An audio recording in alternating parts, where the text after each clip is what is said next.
జైపూర్లో ప్రతి సంవత్సరం వేలాది మందిని ఆకర్షించే ఈ అద్భుతమైన లాల్బాగ్ ఫ్లవర్ ఎగ్జిబిషన్ వెనుక 200 ఏళ్లకు పైగా చరిత్ర ఉందంటే నమ్ముతారా? ఈ రోజు మనం చూస్తున్న ఈ రంగురంగుల ఫ్లవర్ షో కథ అసలు 1800 శతాబ్దంలోనే మొదలైంది.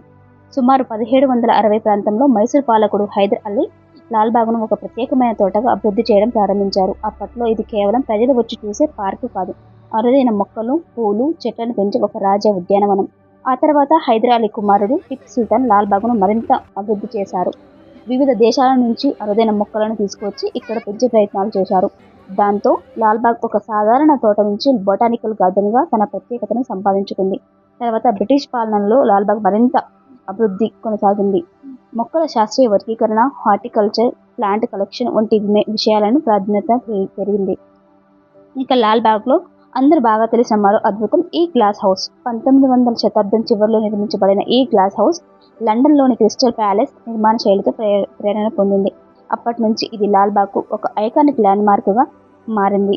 కానీ అసలు ఫ్లవర్ షో కథ ఇక్కడే ఇంట్రెస్టింగ్గా మారుతుంది.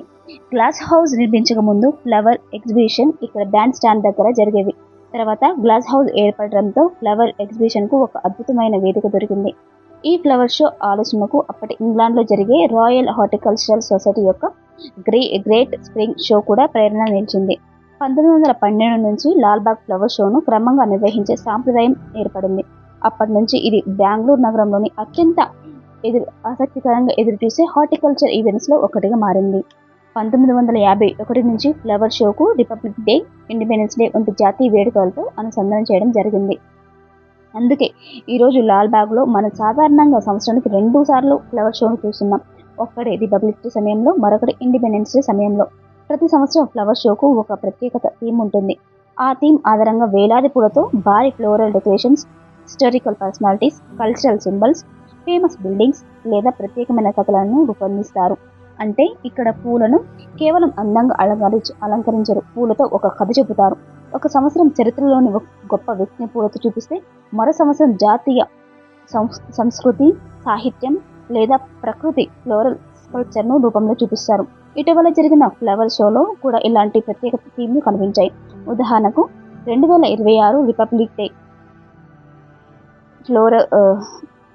ఫ్లవర్ డెకరేషన్ ప్రముఖ కన్నడ రచయిత, ప్రకృతి ప్రేమికుడు కేపీ పూర్ణచంద్ర తేజస్వికి అంకితం చేశారు. ఈ మొత్తం ప్రయాణాన్ని ఒకసారి చూస్తే 1760 ప్రాంతంలో హైదర్ అలీ ప్రారంభించిన ఒక రాజ ఉద్యానవనం, టిప్పు సుల్తాన్ కాలంలో అభివృద్ధి చెందిన బొటానికల్ గార్డెన్, బ్రిటిష్ కాలంలో మరింత శాస్త్రీయంగా అభివృద్ధి చెందిన లాల్బాగ్, 19వ శతాబ్దం చివరిలో ఏర్పడిన ఐకానిక్ గ్లాస్ హౌస్, 1912 నుంచి